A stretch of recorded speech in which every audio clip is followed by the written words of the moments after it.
Suspense. And the producer of radio's outstanding theater of thrills, the master of mystery and adventure, William N. Robeson. Mardi Gras, from the French, meaning Fat Tuesday, the day before Lent begins. Carnival, from the Latin, meaning goodbye to meat. And Bible, from the Greek, meaning book. Put them together and they spell terror. Terror for John Lund, as he plays the man who stole the Bible. A tale well calculated to keep you in suspense.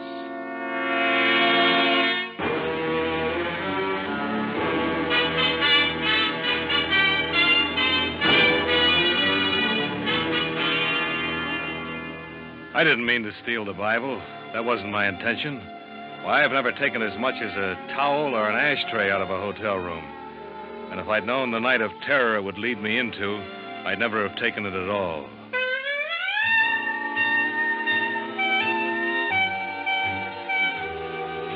Mardi Gras in New Orleans. A gay time, a lot of laughs, if you're in on it. But me, I was stuck in a stuffy hotel room waiting for a call from the boss. And the sound of all those people out in the street having fun got on my nerves. Operator. Operator. Oh, come on, operator. This is the operator. This is Mr. Cummings, room 302.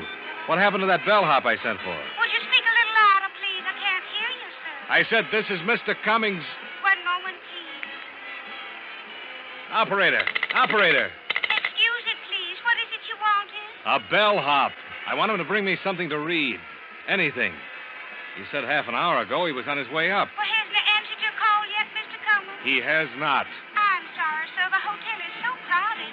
The Mardi Gras, you know. It's almost impossible to... Just a moment, please. Operator. Oh, nuts.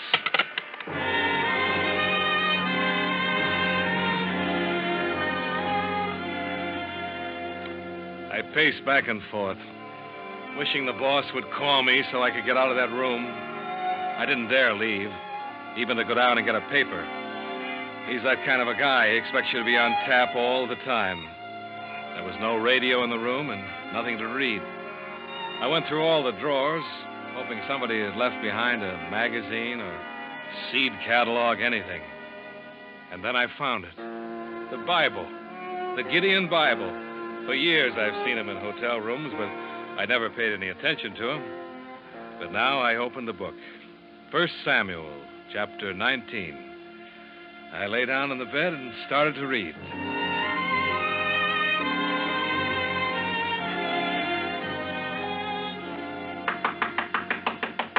The knock surprised me. I'd forgotten about the bellhop. I got up to go to the door, and I realized that I had the Bible in my hand. It's a fine thing when a man feels embarrassed caught reading the Bible, but that's how I felt, embarrassed. I stuffed it under the pillow and went to the door. Well, you sure took your time. Oh, I thought it was the bellhop. I'm the house detective. Sorry to disturb you. That's all right. What's the matter? Well, it seems that the woman who had this room before you lost her pocketbook. She thinks she left it here. I'm sorry, there's no pocketbook here. Well, I'd better take a look. I'd have seen it if it was here. But come on in if you want. Thanks. See, there's no pocketbook here. Yeah, but she's sure she left it here. I'll have to go through everything. There's nothing in there but my stuff. Do you have to go What's through... the matter? Don't you want me to look for it? No, it isn't that, but I've been through all those drawers already. You'd be surprised at things people leave behind in hotels. Yeah, I guess I would be. Nobody else has been in here, have they? No, nobody. I can't even get a bellhop in here. You been out of the room? No. And look, I'm not responsible for anything that was left here. No, of course you're not. Well, I'm sorry to have bothered you. That's all right. Say, tell that bellhop to get up here, will you? Yeah. I'll tell him. Good night. Yeah, he was a strange guy. But then all house dicks are. I lay down again and went back to reading the Bible. Once I got used to the old-fashioned language, I found it pretty interesting. The story of David, anyway. A guy being chased by everybody and not knowing who his enemies were, every minute expecting to get killed. I was down to the part where David's wife puts a dummy in his bed as a decoy to save his life when I was interrupted again. This time, I automatically stuck the Bible under the pillow and went to the door. Hello. Oh, hello. I wonder if you could help me. Well, I'm having a most awful time. I tried and it just won't work. The room's so stuffy. How's that? The window in my room, it won't open. Would you open it for me?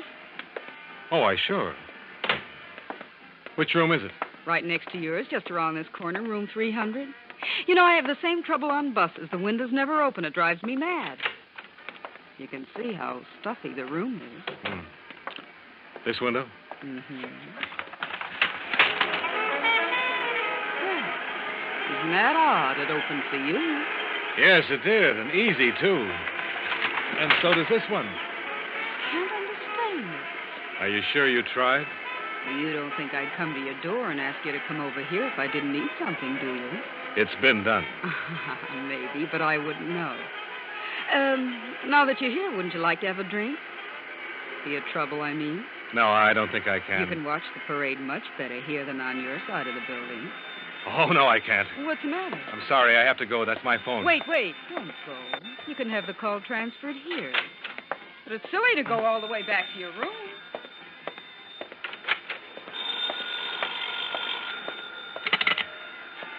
Hello, Cummings here. Oh, yes, sir. I've been waiting for your call. Now, listen, I covered the whole territory down here, and things look pretty healthy. You see, the main difficulty has been... I stared at my briefcase. I'd left it on the dresser. Now it was on the bed, and everything had been pulled out of it. The closet door was ajar, and the drawers in the bureau were open. My Gladstone apparently hadn't been touched, but everything else had. I heard the boss talking trends and business conditions, but my mind was on a girl who wanted a window open, a window that wasn't stuck, while somebody searched my room. Calmly, I finished my conversation and hung up. There was no reason now for me to stay in the room. I gathered up my stuff, and I took the Bible from under the pillow. Funny, I'd gotten interested in it. I wanted to go on reading it, so I stuck it in my top coat and walked out of the room. On my way to the elevator, I got a sudden impulse. I stopped in front of room 300 and knocked. Who are you looking for, mister? Oh, where's the lady? Nobody in there now. Lady just checked out. Well, that's impossible. I was just here. I don't know anything about that, but she checked out a couple of minutes ago. See? Gotta clean it up after right now. I'm gonna be glad when this Mardi Gras over. Everybody go crazy. Hotel go crazy. People check in, check out. Steal everything that ain't tied down. Steal? I said steal. Ashtrays, bath towels, soap. I wouldn't be surprised they'd take the beds next. The Bible in my pocket suddenly felt like a pound of uranium. I wondered if the cleaning woman could read the guilt on my face, but she put her wastebasket down in the hall and went back in to clean the room. For a second, I considered taking the Bible back to room 302. Maybe I would have, if it hadn't been for the discarded book jacket in the wastebasket. It was gaudy, red and yellow. I grabbed it up, put it around the Bible. The title read, "You Will Die Tonight."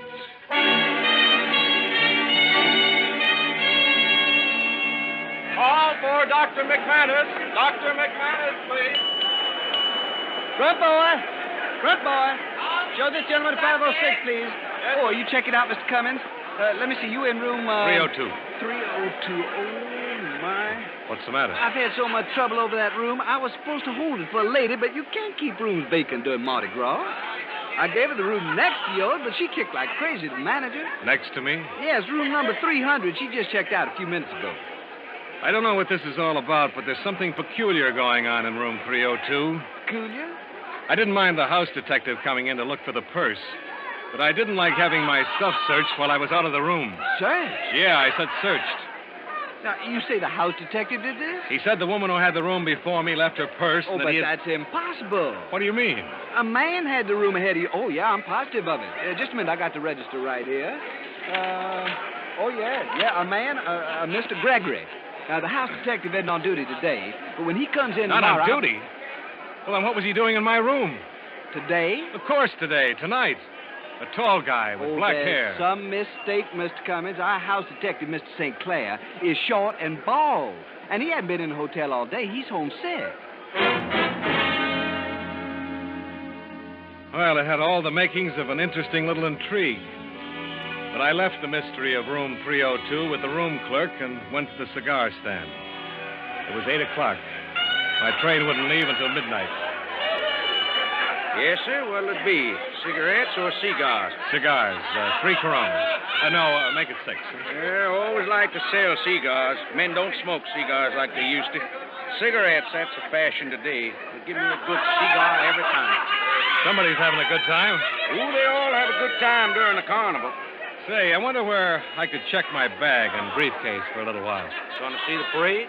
Yeah, I thought I would. Mill around a little bit. I got a couple hours to kill. Well, I'd be glad to keep it for you. I'm on duty till midnight. Oh, would you? Say, that's mighty nice of you. Don't mind it at all. Mardi Gras is something to see. You shouldn't miss it. But you'll have more fun if you rent a costume.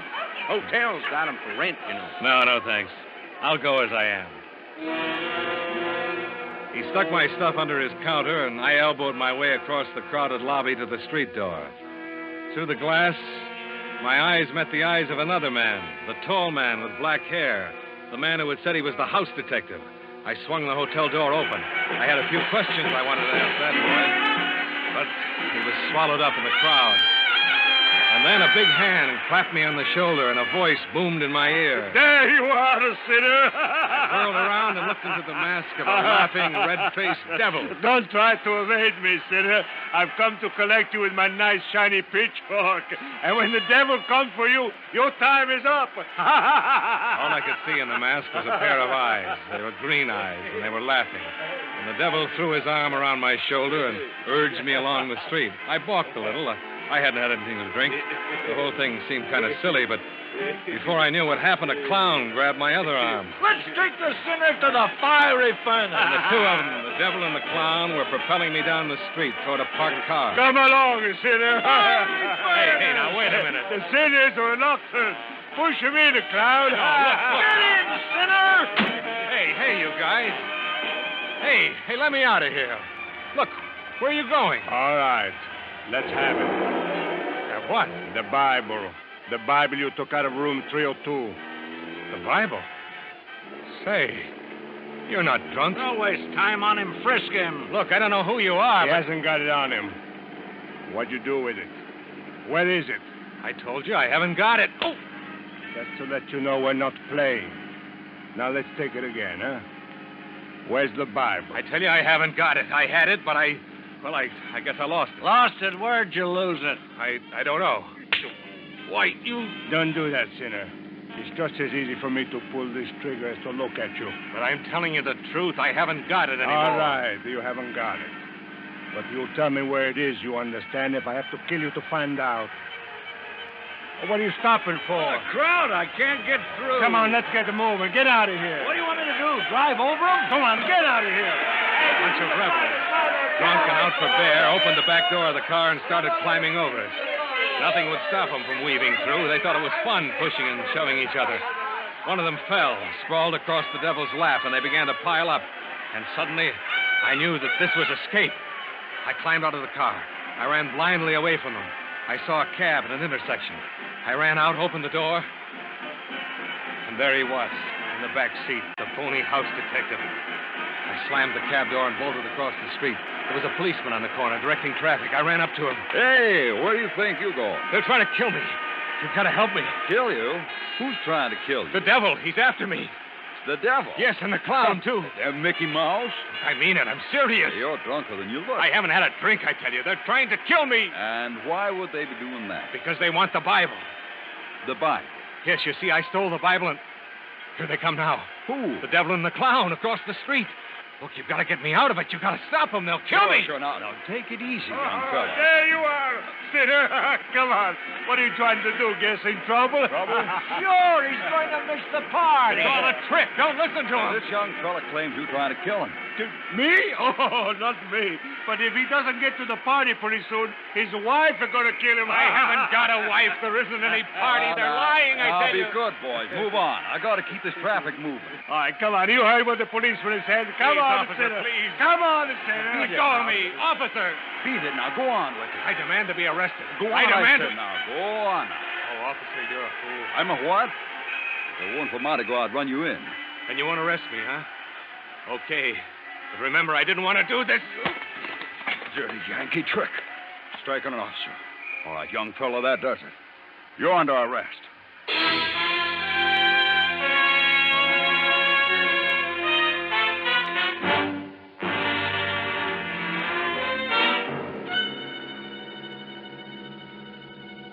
In just a moment, we will return to tonight's story of Suspense. Henny Youngman, Orson Bean, and Myron McCormick of Broadway fame, and the internationally popular singer Caterina Valente will all be with you this evening when you hear The Mitch Miller Show. For star-studded variety entertainment at its sparkling best, join us every Sunday night when The Mitch Miller Show is on the air over most of these same stations. And now, we continue with John Lund in The Man Who Stole the Bible, a tale well calculated to keep you in suspense.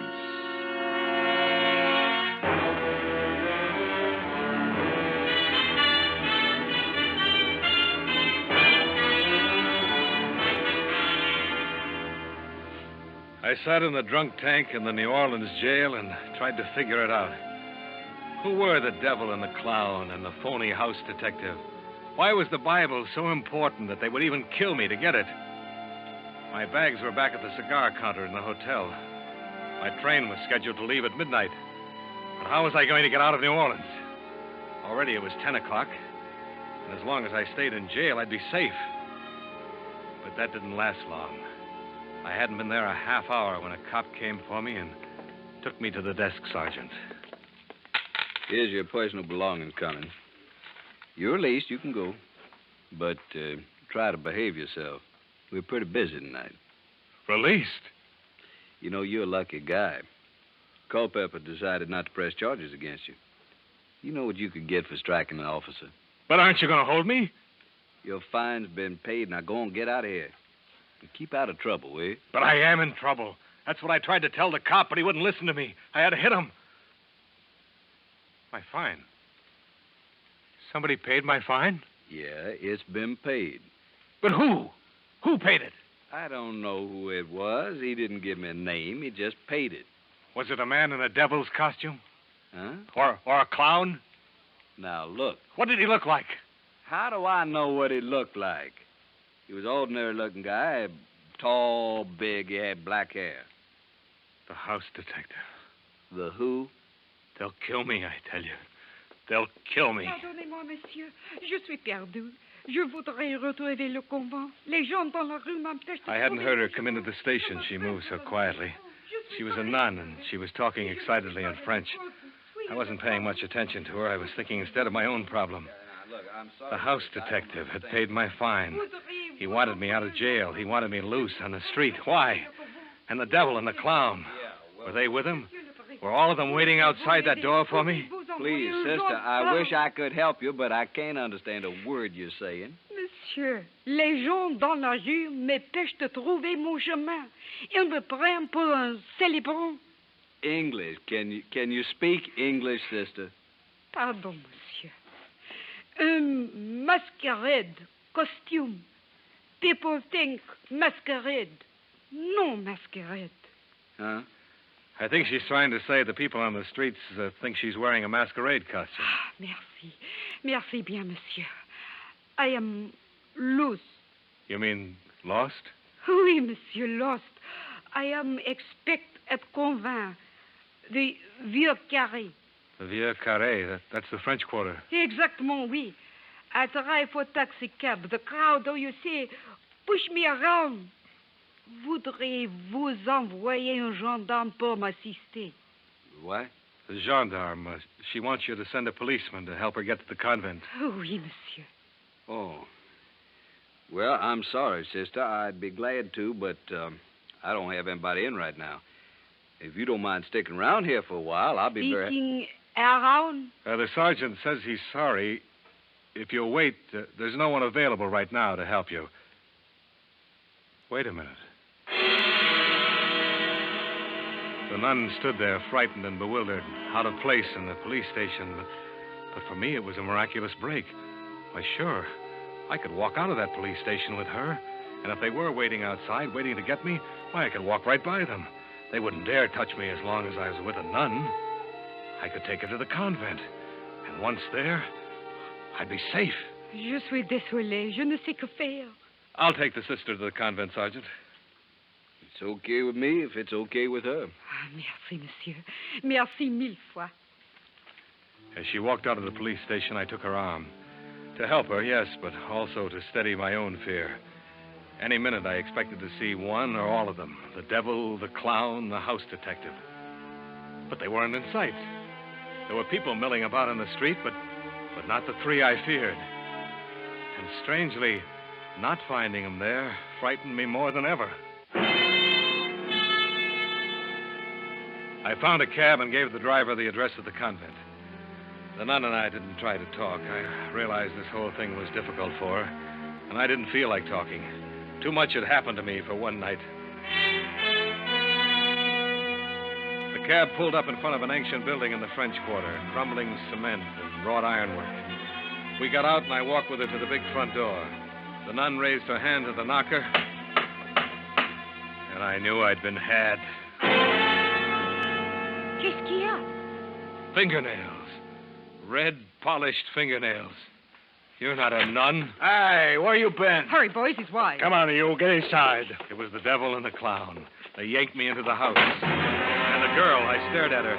Back in the police station, I hadn't really looked at her face. Her black robes had spelled freedom to me. That's as far as I'd thought. But now I knew I'd seen her before. Only before she'd worn a green dress and a scarlet mouth to match her fingernails. And her hair had been blonde and long, and she wanted a window open. A window that wasn't stuck. You've given us a lot of trouble. I'm sorry, I don't know what... We've been very patient.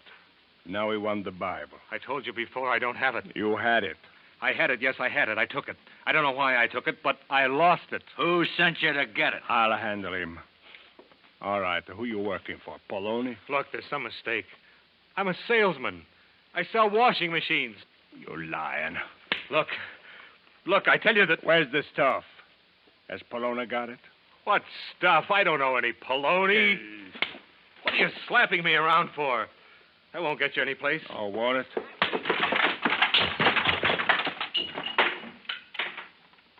Let me talk to him. Look, if you're covering up for Poloni... Who's Poloni? I don't know any Poloni. Poloni wouldn't take a beating for you. But I tell you, I don't know... Whatever he's paying you, we'll pay you more. We'll pay him nothing. He'll hand over that Bible or tell us where the junk is stashed, or so help me, I'll kill him. Dope. So that's what it is. Dope. Yeah, Mr. Innocent. That's what it is. Dope. Heroin, cocaine, $100,000 worth. Oh, stop it. You kill him, we'll never find it. Listen to me. What's your name? Cummings. You work for Poloni, Cummings. Nobody but Poloni knows about that Bible. You came to hijack this stuff. I tell you, I don't know Poloni. Ah, stop lying. Poloni knew our carrier was hot, that he had to drop the stuff somewhere in New Orleans. You're wasting your time, baby. I'll make him talk. Oh, don't. You going to talk? I don't You know. want the butt of this gun right across your face? Look, you've got to believe me. He hit me with the gun. I tried to keep my eyes open, to hang on to consciousness. Across the room, I saw the door open, and in it stood a man with another gun, a big man with black hair, the phony house detective. Was his name Poloni?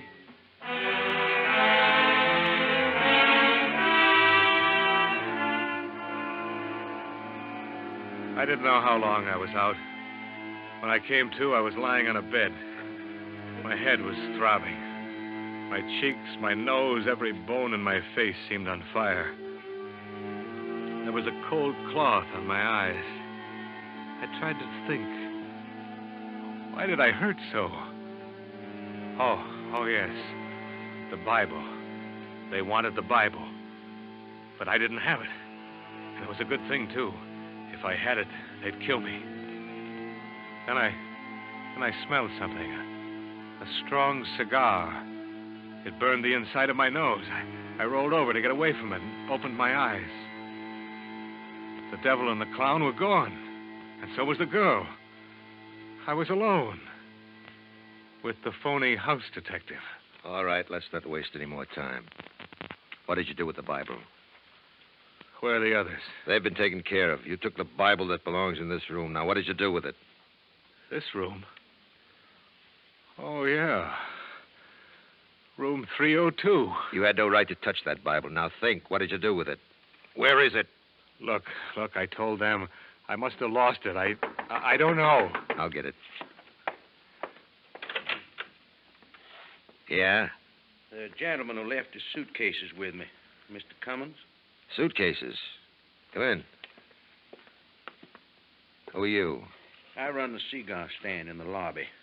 I saw you bring Mr. Cummins in, if you don't mind my saying so, quite tight. Yeah. I'm going off duty in a little while. I thought he'd need his things. See, he checked them with me. Thanks. Oh, almost forgot. Here's his book, too. Oh, no, don't leave the book. But you forgot it on the counter. I don't want the book. You can have it. I'll take the book. No, don't give it to him. Thanks for your trouble. Don't mention it. Hope he feels better tomorrow. Well, at last, the Bible. You will die tonight. Look, Poloni, I didn't know. I swear, I just took it. Poloni? I'm not Poloni. You know, that's a pretty clever stunt, covering the Bible with a whodunit jacket. Let's see, third book, second chapter, Genesis, Exodus, Leviticus, chapter 1, 2. Yeah. Here's the address of the warehouse where the stuff is. I don't understand. If you're not Poloni, well, who are you? John Stang, United States Treasury Department, Narcotics Division. A T-man, but I thought you... You made my job very difficult tonight, Mr. Cummings. We traced the narcotics carrier all the way from Hong Kong to New Orleans to room 302. But when we arrested him, he was clean. He didn't have the evidence. Room 302 was the link. The girl, Frenchie, was to take this room, and I would have followed her to where the evidence was stashed. It was as simple as that. But you stepped in and threw us all off. Well, why didn't you tell me you were a government man when you came in tonight to look for the pocketbook? How did I know that you weren't a new member of the mob? Now, take my advice, Mr. Cummings. Quit stealing things out of hotels. Look, I never stole a thing in my life before. This is the first time. There's one thing I can't figure out. Why did you steal a Bible? Well, you're not going to believe this, but honest, I just wanted to finish the story.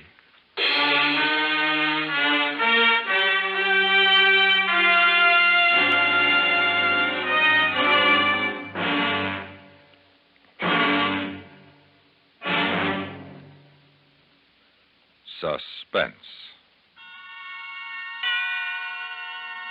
in which John Lund starred as The Man Who Stole the Bible by John Bagney and Gwen Bagney Gielgud. Listen again next week when radio's outstanding theater of thrills brings you The Rim of Terror, starring Miss Barbara Whiting. A tale well calculated to keep you in suspense. Suspense, produced and directed in Hollywood by William N. Robeson. Included in the cast of The Man Who Stole the Bible were June Foray, Joe DeSantis, Jay Novello, Joe Kearns, Larry Thor, Harry Bartell, and Jack Moyles. The original musical score was composed and conducted by Leith Stevens. Sound patterns by Tom Hanley and Bill James. Even a cynic will have to admit that however bumbling a man may be, he has struggled valiantly to better his world. Our faults notwithstanding, our civilization is a vast improvement over primitive social arrangements.